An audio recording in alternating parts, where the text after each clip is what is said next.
اعوذ باللہ من الشیطان الرجیم، بسم اللہ الرحمن الرحیم۔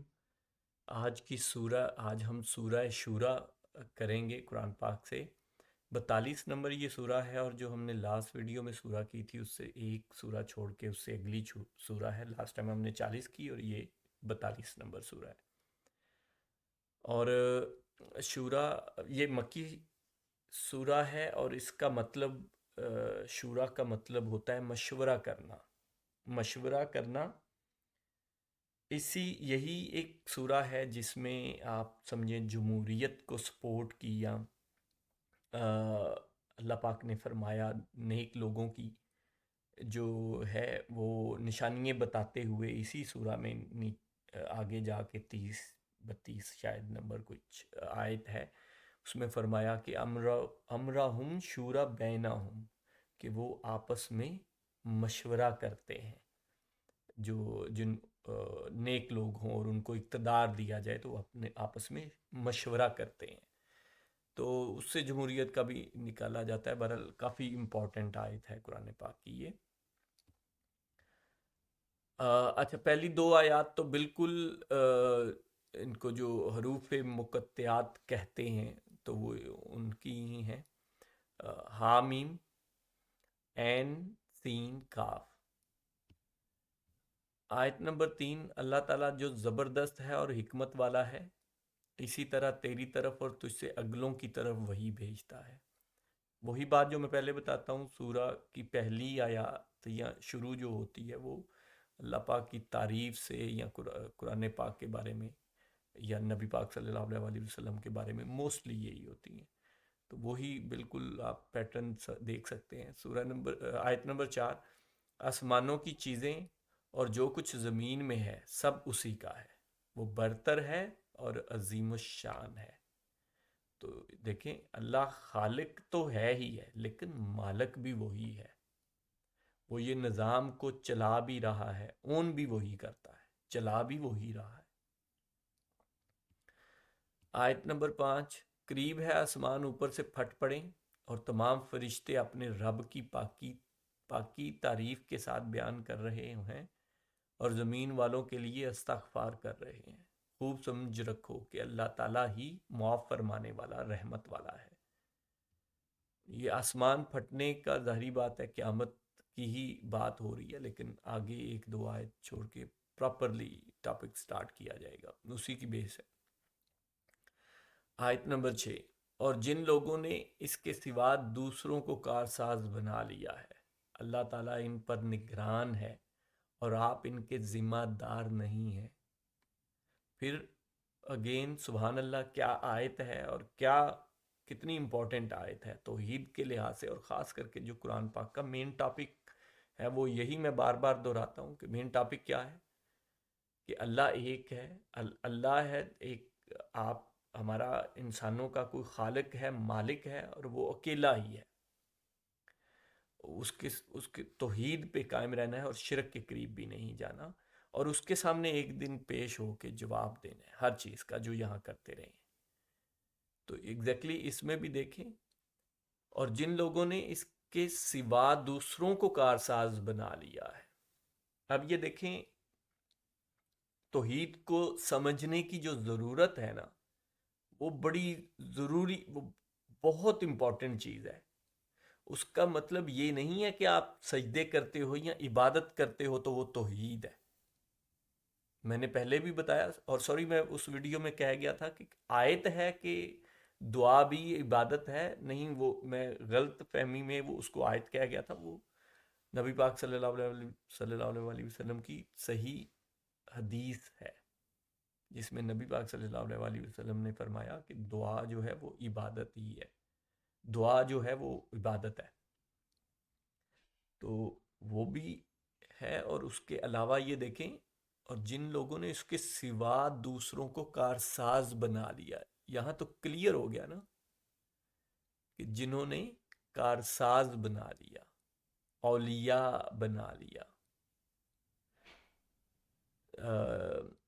تو اگر دیکھیں کارساز کیا ہوتا ہے، اس کو تھوڑا سا سمجھنے کی کوشش کریں، خود بھی آپ سمجھیے گا، اس کی تفسیر بھی پڑھیے گا۔ کارساز کیا ہوتا ہے کہ جس سے ہم کوئی ہم سمجھتے ہیں کہ یہ ہمارا کام کر دے گا، یہ ہم اس سے امیدیں لگاتے ہیں، اور یہ وہ کام نہیں ہے جو کہ آپ باپ سے، ماں سے، یا بہن بھائیوں سے، یا دوستوں سے، یا کسی واقف سے آپ کہتے ہیں کام کرنا، یا کچھ ایسا وہ نہیں، وہ تو آپ جس کوئی آپ کے پاس موجود ہے تو آپ یقیناً کہیں گے، اس کا تو اللہ نے بھی حکم فرمایا کہ ایک دوسرے کے کام آیا کرو، وہ یہ تو اللہ پاک کا حکم ہے کہ ایک دوسرے کے کام آیا کرو۔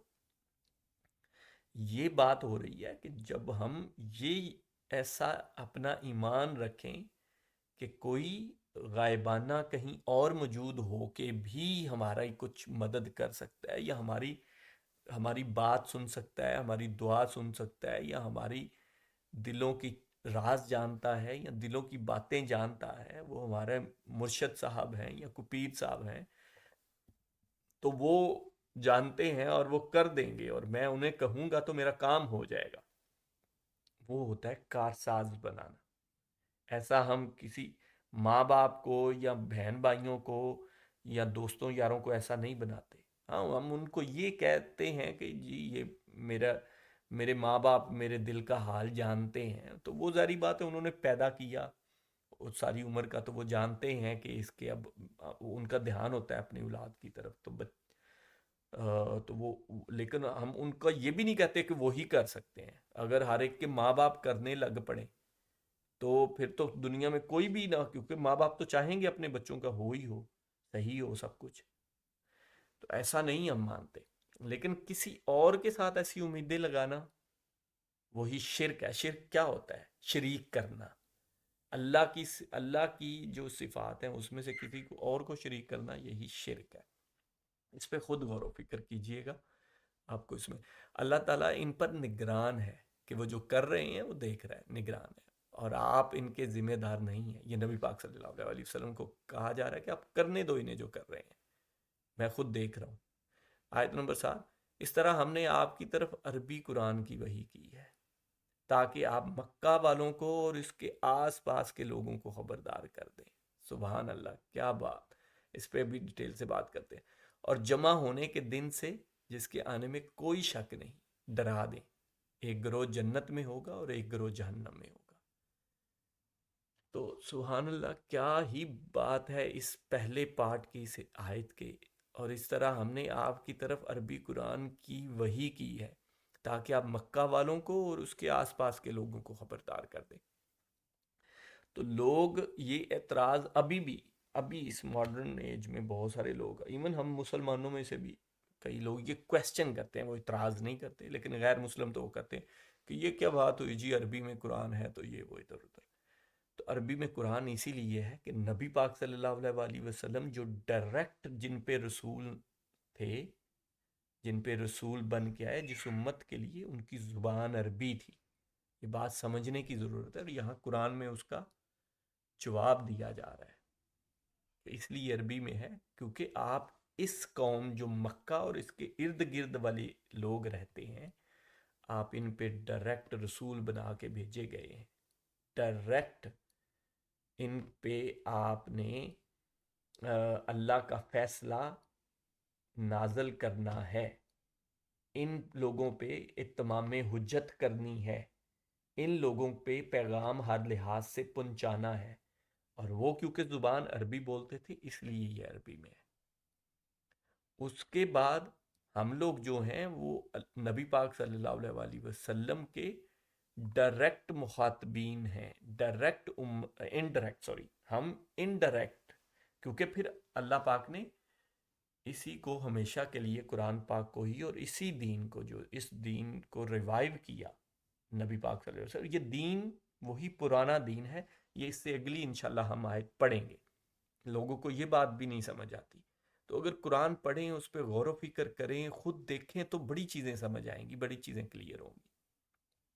اچھا، اور اب یہ باقاعدہ قیامت کا ٹاپک حالانکہ شروع سے ہی ہو گیا تھا، لیکن باقاعدہ اب یہاں پہ کہ یہ اور جمع ہونے والے دن سے جس کے آنے میں کوئی شک نہیں، ڈرا دیں۔ کہ جو میں ابھی مین پیغام کی بات کی ہے کہ وہ یہی ہے کہ جو آخرت کا قیامت والا دن ہے، جمع ہونے والا دن ہے، اس سے ڈرانا ہے کہ اس دن تم نے کھڑے ہو کے جواب دینا ہے، تو ابھی کام اس حساب سے کرو۔ ایک گروہ جو اچھے کام کریں گے وہ جنت میں، اور جو ایک گروہ جہنم میں ہوگا جو برے کام کریں گے، ظاہری بات۔ آیت نمبر 8، اگر اللہ تعالیٰ چاہتا تو ان سب کو ایک ہی امت کا بنا دیتا، لیکن وہ جسے چاہتا ہے اپنی رحمت میں داخل کر لیتا ہے، اور ظالموں کا حامی اور مددگار کوئی نہیں ہے۔ کہ یہاں ایک امت کا مطلب یہ ہے کہ اگر اللہ تعالیٰ چاہتا تو کوئی جہنمی نہ، دیکھیں نا پچھلی آیت پڑھیں، اسی کو کنٹینیو کیا جا رہا ہے نا، کہ نہ کوئی جہنمی ہوتا نہ کوئی جنتی ہوتا، ایک ہی گروہ بنا دیتا یا ایک ہی امت بنا دیتا، ایک جیسے ہی بنا دیتا سب کو، جیسے کہ فرشتے ہیں۔ اللہ تعالیٰ چاہتا تو بس فرشتوں کی طرح بس ان کو بھی حکم دیتا کہ بھئی تم نے ایسے ہی کرنا ہے، تو وہ ویسے ہی کرتے، لیکن اللہ تعالیٰ ایسا نہیں کرتا۔ جس کو چاہتا ہے اپنی رحمت میں داخل کر لیتا ہے، اور ظالموں کا حامی اور مددگار کوئی نہیں ہے۔ کہ رحمت میں داخل اللہ پاک اپنی چاہت سے ہی کرتا ہے۔ آیت نمبر 9، اگر ان لوگوں نے اللہ تعالیٰ کے سوا اور کارساز بنا لیے ہیں، اللہ تعالیٰ ہی کارساز ہے، حقیقتاً تو اللہ تعالیٰ ہی کارساز ہے، وہی مردوں کو زندہ کرے گا اور وہی ہر چیز پر قادر ہے۔ جو ہم نے 7 نمبر آیت، اس سے پچھلی آیت پڑھی، اسی کی ڈیٹیلز بتائی جا رہی ہے کہ اگر کوئی کارساز اللہ کے علاوہ بنائے گا تو دیٹ مینز اللہ کے علاوہ کوئی نہیں کارساز، اللہ تعالیٰ ہی کارساز ہے، اس کا جواب دے دیا، اور وہی مردوں کو زندہ کرے گا، مینز قیامت کی بات ہو رہی ہے۔ آیت نمبر 10، اور جس جس چیز میں تمہارا اختلاف ہو اس کا فیصلہ اللہ تعالیٰ ہی کی طرف ہے، یہی میرا رب ہے جس پر میں نے بھروسہ کر رکھا ہے اور جس کی طرف میں جھکتا ہوں۔ سبحان اللہ۔ اچھا، یہ وہی بات آ گئی جو پیچھے تھی کہ ایک ہی امت بنا دیا جاتا، لیکن ایک امت نہیں بنایا، اختلافات کیے لوگوں نے، اس میں سے علیحدہ علیحدہ ہوئے، تو وہ کون تھے؟ اور جس جس چیز پر تمہارا، تو جو اختلاف تم کر رہے ہو نا اللہ کی ہدایت سے یا اللہ کے اصل دین سے، تو اس کا فیصلہ پھر اللہ ہی کرے گا۔ وہی قیامت والے دن، قیامت کا ہی ٹاپک میں چل رہا ہے نا۔ یہی اللہ میرا رب ہے جس پر میں نے بھروسہ کر رکھا ہے اور جس کی طرف میں جھکتا ہوں۔ کیا سبحان اللہ، بہت زبردست بات ہے کہ اللہ پہ ہی بھروسہ کرنا ہے، کارساز اللہ ہی ہے، اسی پہ بھروسہ کر رکھا ہے، اور میں کیونکہ اس پہ بھروسہ ہے، اس پہ ایمان ہے، اس پہ اعتقاد ہے، اس لیے اس کے سامنے جھکتا بھی ہوں۔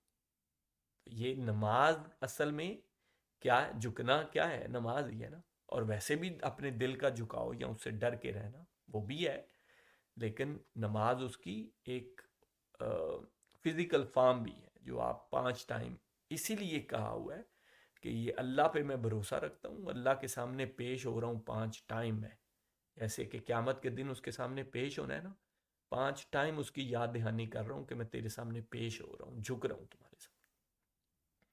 آیت نمبر 11، اور آسمانوں اور زمین کا پیدا کرنے والا ہے، اور اس نے تمہارے لیے تمہاری جنس کے جوڑے بنا دیے ہیں، اور چوپایوں کے جوڑے بنائے ہیں، جس میں وہ اس پر تمہیں وہ اس پر پھیلا رہا ہے، اور جیسی کوئی چیز نہیں وہ اس جیسی کوئی چیز نہیں، وہ سننے اور دیکھنے والا ہے۔ آیت نمبر 12، آسمانوں اور زمین کی کنجیاں اسی کی ہیں، جس کی چاہے روزی کشادہ کر دے اور تنگ کر دے، یقیناً وہ ہر چیز کا جاننے والا ہے۔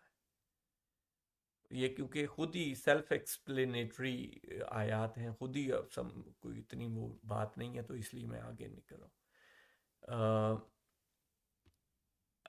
آیت نمبر 13، اللہ تعالیٰ نے تمہارے لیے وہی دین مقرر کر دیا ہے جس کے قائم کرنے کا اس نے نوح علیہ السلام کو حکم دیا تھا، اور جو ہم نے تیری طرف بھیج دی، مطلب بذریعہ وہی ہم نے تیری طرف بھیج دی ہے، اور جس کی تاکیدی حکم ہم نے ابراہیم اور موسیٰ اور عیسیٰ علیہ السلام کو دیا تھا۔ تو اب یہ دیکھیں جو میں پہلے بات کر رہا تھا، تو اب یہ خود پڑھیں اس آیت کا یہ والا حصہ، اس پہ غور و فکر کریں، خود بیٹھ کے سوچیں اس کی تفسیر پڑھیں. تفسیر پڑھنے کا میں نے طریقہ سب سے آسان بتا دیا. اسلام 360 ایپ انسٹال کریں, اس میں یہ والی آیت اوپن کریں, اس میں اوپر تفسیر کا لنک بڑا سا لکھا آ رہا ہوگا تفسیر, تو اس میں بہت ساری تفاسیر آ جائیں گی, جو آپ مرضی پڑھنا چاہیں. سب جتنے بھی ہمارے مکتبہ فکر ہیں, شیعہ سنی اہل حدیث دیوبندی بریلوی, سب کے علماء کی وہاں پڑھی ہوئی ہیں, تو آپ ضرور پڑھیے گا. لیکن خود غور فکر کریں ہاں, اور کر کے یہ اپنے آپ کو کویسچن کریں اور اپنے آپ کے لیے جواب ڈھونڈیں کہ یہ کیا حضرت موسیٰ علیہ السلام جو کہ یہودی ہیں اور حضرت عیسیٰ علیہ السلام جو کہ عیسائی ہیں, ان کا دین مختلف ہے. یہ اس آیت کو پڑھیں نا, اور اس طرح کی اور بھی بہت ساری آیت ہیں. میں پراپرلی خالی اس ٹاپک پہ بھی انشاءاللہ پورا کا پورا ہم ایک ٹاپک لے کے چلیں گے, جس میں اللہ پاک نے ان بہت سارے انبیاء جو خاص کر کے بنی اسرائیل کے انبیاء ہیں, ان کو نماز پڑھنے کا حکم دیا ہے, ان کو نماز پڑھنے کا کہا جا رہا ہے, یا وہ دعا کر رہے ہیں. زکوٰۃ کا اور نماز ادا کرنے اور زکوٰۃ ادا کرنے کی دعائیں کر رہے ہیں. نماز اور زکوٰۃ ہوگی. روزے کی آیت ہی یہی ہے کہ تم پر ایسے روزے فرض کیے ہیں جیسے پچھلی امتوں کے تو روزے بھی تھے. اور حج تو ویسے ہی سنت ابراہیمی, حج تو ویسے ہی حضرت ابراہیم علیہ السلام نے سٹارٹ کیا, ہم سب جانتے ہی ہیں. یہ ساری چیزیں آپ خود دیکھ لیں. تو دین مختلف کیسے ہے, اور اس آیت کو خود دیکھیں, اور بہت ساری آیات ہیں, انشاءاللہ میں اس پہ پورا ٹاپک کروں گا کہ اللہ تعالیٰ نے تمہارے لیے وہی دین مقرر کیا ہے جس کو قائم کرنے کا اس نے نوح علیہ السلام کو حکم دیا, اور جو بذریعہ وہی دین آپ کی طرف آیا جو حضرت نوح علیہ السلام کی طرف تھا, اور جس کا تاکیدی حکم ہم نے ابراہیم اور موسیٰ اور عیسیٰ علیہ السلام کو دیا تھا. ہاں یہ آپ بحث کر سکتے ہیں کہ وہ تب اتنا نبی پاک صلی اللہ علیہ وسلم نے اس کو کمپلیٹ کیا یا اس کو میچور کیا, یہ ایک علیحدہ بحث ہے, لیکن دین وہی تھا.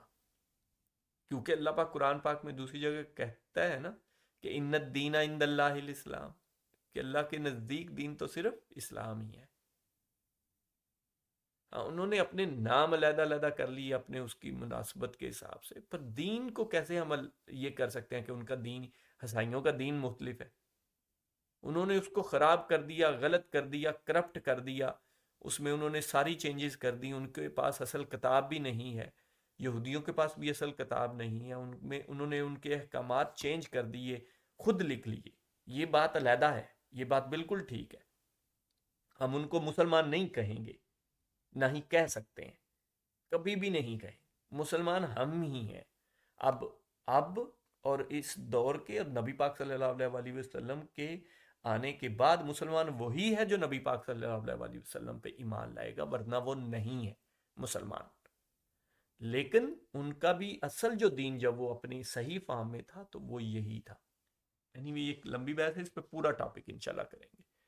اور آپ خود میری بات پہ بلیو نہ کریں, میں تو قرآن پاک کا ہی, یہ آیت آپ کے سامنے ہے, سورہ نمبر 42 آیت نمبر 13 ہے. آپ خود پڑھیں, اور اس طرح کی بہت ساری آیات ہیں, آپ خود پڑھیں, غور و فکر کریں. خود سے نہیں سمجھ آتی تو تفاسیر پڑھ لیں, کوئی مسئلہ نہیں ہے. وہ بھی ان باتوں کو چینج تو نہیں کر سکتے نا, آپ تفاسیر بے شک پڑھیں.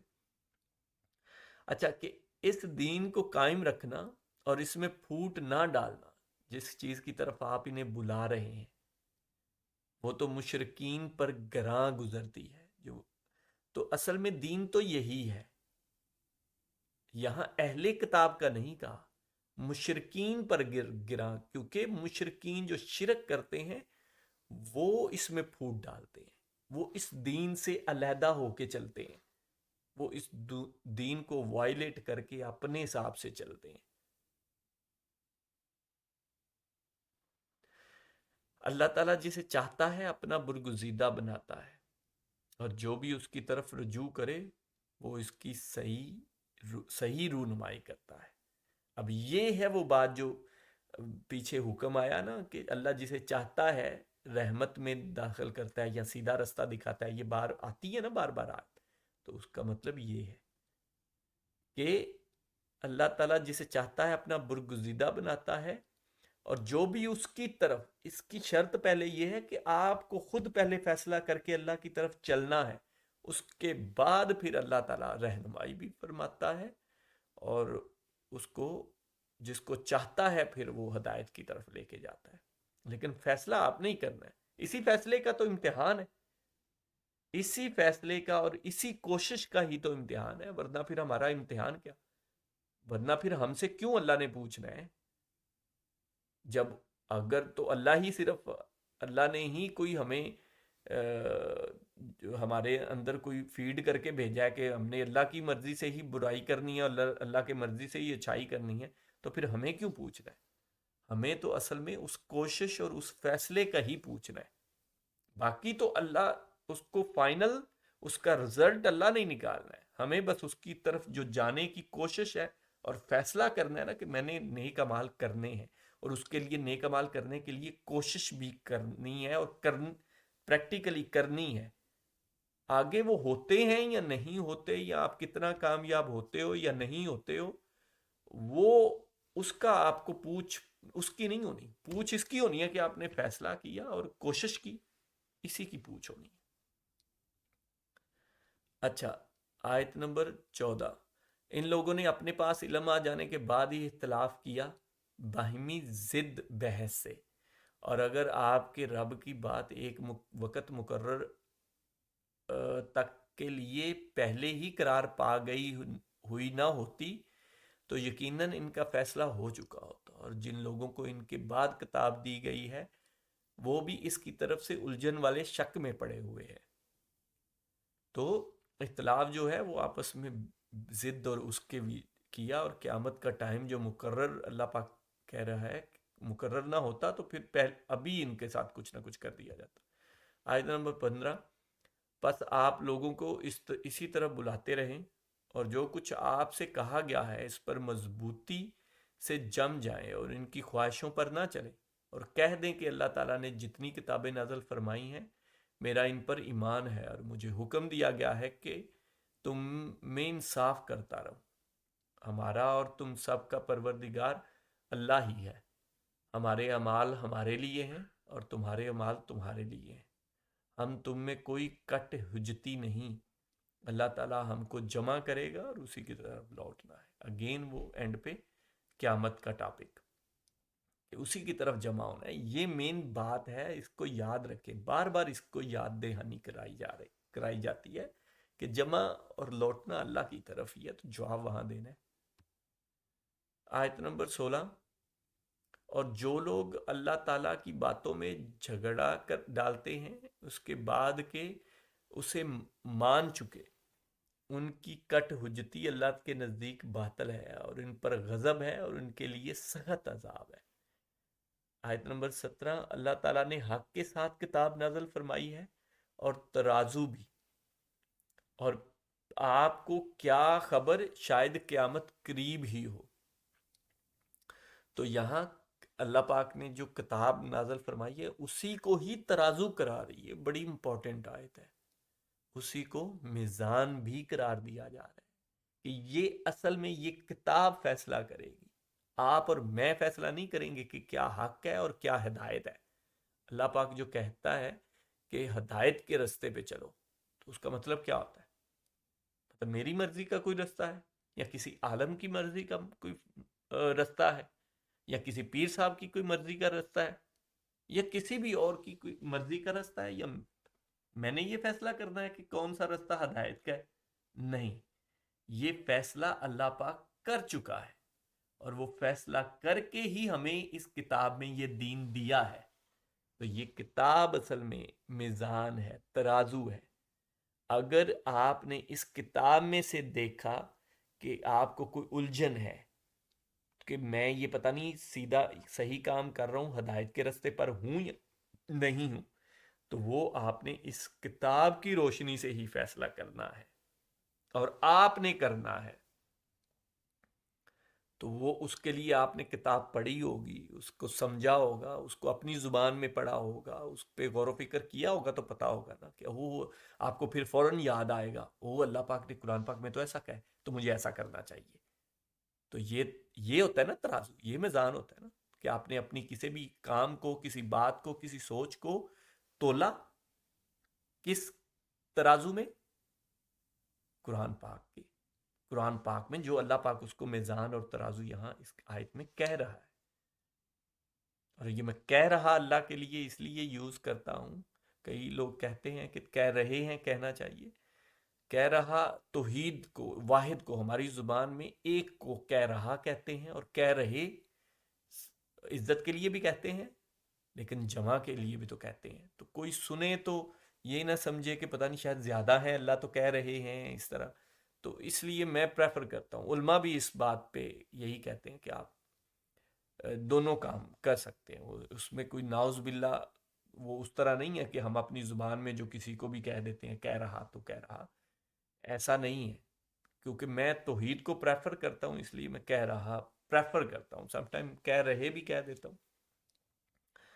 تو ترازو قرآن پاک ہے، یہی ترازو ہے جو فیصلہ کرے گا. آپ اپنے ہر کام میں یا کوئی بھی الجھن ہو تو فوراً اگر آپ نے پڑھا ہوگا، اپنی زندگی میں قرآن پاک کو شامل کیا ہوگا، اس پہ غور و فکر کرتے ہوں گے تو آپ کو پتہ لگ جائے گا کہ اللہ پاک نے تو ایسا فرمایا، مجھے ایسا کرنا چاہیے.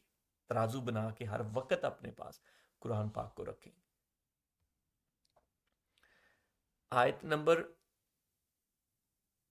18، اس کی جلدی انہیں پڑی ہے جو اسے نہیں مانتے، اور جو اس پر یقین رکھتے ہیں وہ تو اس سے ڈر رہے ہیں. انہیں اس کے حق ہونے کا پورا علم ہے. یاد رکھو جو لوگ قیامت کے معاملے میں لڑ جھگڑ رہے ہیں وہ دور کی گمراہی میں. کہ جو لوگ کہتے ہیں کہ پتہ نہیں ہوگی نہیں ہوگی، ایسی باتیں ہیں یہ وہ، تو وہ دور کی گمراہی میں. قیامت اصل میں دیکھیں ٹاپک کیا مین چل رہا ہے، قیامت کا، جواب دہی کا، اللہ کے سامنے پیش ہونا. آیت نمبر 19، اللہ تعالیٰ اپنے بندوں پر بڑا ہی لطف کرنے والا ہے، جسے چاہتا ہے کشادہ روزی دیتا ہے، اور وہ بڑی طاقت، بڑے غلبے والا ہے، بڑے غلبہ والا ہے. تو اگین اللہ پاک جو ہے اپنے بندوں پہ رحم کرنے والا ہے. تو آپ تھوڑا سا کوشش کریں، باقی وہ رحم کرے گا، لطف کرنے والا ہے. اور روزی وہی، ظاہری بات ہے ہر ایک کو وہی روزی دے. آیت نمبر 20، جس کا ارادہ آخر کھیتی کا ہو ہم اسے اس کی کھیتی میں ترقی دیں گے، اور جو دنیا کی کھیتی کا طلب رکھتا ہو ہم اسے اس میں سے ہی کچھ دیں گے. ایسے شخص کا آخرت میں کوئی حصہ نہیں. تو یہ اسی لیے وہ دعا بھی سکھائی گئی نا، ربنا آتنا فی الدنیا حسنۃ وفی الآخرات حسنۃ وقنا عذاب النار. کہ اے اللہ ہمیں اس دنیا میں بھی بھلائی عطا فرما اور آخرت میں بھی بھلائی عطا فرما، ہمیں آگ کے عذاب سے بچا. تو یہاں ایگزیکٹلی یہاں اس آیت میں بھی یہی کہا جا رہا ہے کہ جو اس دنیا میں ہی جو چاہتے ہیں کہ آخرت کو جو کھیتی بنائے گا، یا آخرت کو اپنا، اصل میں کھیتی کیا ہوتی ہے کہ آپ کی کمائی، یا آپ کا جہاں سے کمائی، یا آپ کا رزق، یا جہاں سے آپ کا سب کچھ آنا ہے، وہ اگر آپ آخرت کو بنائیں گے تو پھر آخرت. لیکن جو دنیا میں چاہے گا تو اس کا پھر دنیا میں مل جائے گا اس کو، پھر دنیا آخرت میں اس کا کوئی حصہ نہیں. اسی لیے وہ جو دعا بھی ہے وہ بھی اسی لیے ہے کہ آپ دنیا اور آخرت دونوں کی بھلائی مانگیں. آیت نمبر 21، کیا ان لوگوں نے ایسے شریک مقرر کر رکھے ہیں جنہوں نے ایسے احکام دین مقرر کر دیے ہیں، جنہوں نے ایسے احکام میں دین مقرر کر دیے ہیں جو اللہ کے فرمائے ہوئے نہیں ہیں. سبحان اللہ، کیا آیت ہے. غور کرنے والوں کے لیے نا، قرآن پاک کو پڑھیں تو صحیح، ایک ایک بات کی تو اس میں جواب ہے. جو ہم آپس میں بحثیں کرتے ہیں، لڑتے ہیں، ان ساری باتوں کا یہاں تو جواب ہے. کوئی پڑھے تو صحیح، غور و فکر تو کرے. تو یہ دیکھیں، کیا ان لوگوں نے ایسے شریک مقرر کر رکھے ہیں جنہوں نے ایسے احکام، اب اللہ پاک ان کو شریک اپنے کہہ رہا ہے کہ جو ایسے احکام دین مقرر کر دیے ہیں جو اللہ کے فرمائے ہوئے نہیں ہیں. تو جو کوئی پیر صاحب ہیں، کوئی عالم صاحب ہیں، کوئی مولوی صاحب ہیں، کوئی مرشد صاحب ہیں، یا کوئی بزرگ صاحب ہیں، یا کوئی بھی صاحب ہے، جو ان میں سے اللہ کے فرمائے ہوئے احکامات کے علاوہ کچھ کہتا ہے، اس کو اللہ پاک شریک بنا رہے ہیں، اور اس کو ماننے والوں کو مشرک، شرک کرنے والا کہہ رہے ہیں۔ اس آیت میں آپ خود دیکھ لیں، میں کو اپنی بات تو نہیں کر رہا، آپ اگین 42 نمبر سورہ 21 نمبر آیت پڑھیں، غور و فکر کریں، تفسیر پڑھیں، کہ شریک ان کو کہا جا رہا ہے کہ جو اللہ کے فرمائے ہوئے احکامات سے ہٹ کے کوئی باتیں کرے۔ اب جو وہ کوئی کرتے ہیں، ہم نے کبھی کسی سے پوچھا ہے کہ یہ آپ اللہ کی ہی باتیں کر رہے ہیں، یہ قرآن پاک کی باتیں ہیں؟ اللہ کی باتیں مطلب قرآن پاک کی باتیں، یا نبی پاک صلی اللہ علیہ وسلم کی سنت کی، صحیح صحیح احادیث کی، یا سنت کی مینلی، اور مینلی تو قرآن پاک، قرآن پاک میں تو کسی کو کوئی شک نہیں نا، تو اس کی وہ اگر باتیں اس سے ہٹ کے کوئی کر رہا ہے تو وہ پھر اللہ کی باتیں تو نہیں ہیں، اور اگر اللہ کی باتیں نہیں ہیں تو وہ اللہ کے شریک بن رہے ہیں، اور جو ان کو ماننے والے ہیں وہ مشرک بن رہے ہیں۔ تو خود تھوڑا سا غور و فکر کریں، آپ کو سارا کچھ سمجھ آ جائے گا انشاءاللہ۔ اگر فیصلے کے دن کا وعدہ نہ ہوتا، ان میں فیصلہ کر دیا جاتا، ظالموں کے لیے یہی دردناک عذاب ہے۔ تو یہ جو بات اللہ پاک بار بار کہہ رہا ہے نا کہ فیصلے کے دن مقرر، اس سے پہلے بھی ہوئی ہے، اس کا مطلب یہ ہے کہ یہ اتنا غلط کام کر رہے ہیں کہ اگر میں نے یہ سکیم نہ بنائی ہوتی کہ تم لوگوں کو ایک ہی دن اکٹھے کرنا ہے، میں نے پوری جب کائنات ختم کرنی ہے، یہ دنیا یہ ختم کرنی ہے، تو اس کے بعد ایک دن ہی اکٹھا کرنا ہے، اگر وہ فیصلہ میں نے نہ کیا ہوتا، وہ سکیم نہ ہوتی میری، تو پھر یہ اتنا غلط کام کر رہے ہیں کہ ان کو اسی ٹائم سزا ملتی، اسی ٹائم ان کا فیصلہ کر دیا جاتا۔ اچھا، آیت نمبر 22، آپ دیکھیں گے کہ یہ ظالم اپنے اعمال سے ڈر رہے ہوں گے جن کے وبال ان پر واقع ہونے والے ہیں، اور جو لوگ ایمان لائے اور انہوں نے نیک اعمال کیے وہ بہشتوں کے باغات میں ہوں گے، اور جو خواہش کریں گے اپنے رب کے پاس موجود پائیں گے۔ یہی بڑا فضل، یہی ہے بڑا فضل، اصل میں فضل تو یہی ہے، جو جنتوں کے جو اچھے اعمال کر کے گئے ہوں گے ان کے انعامات، اور جو برے اعمال مینس جو پہلے جو شریک بنائے، جنہوں نے دوسروں کی باتیں مانی، یا جنہوں نے اللہ کے علاوہ باتیں کہیں اور اگلوں نے دوسروں نے مانی، ان کے لیے دردناک عذاب ہے۔ جزاک اللہ خیر۔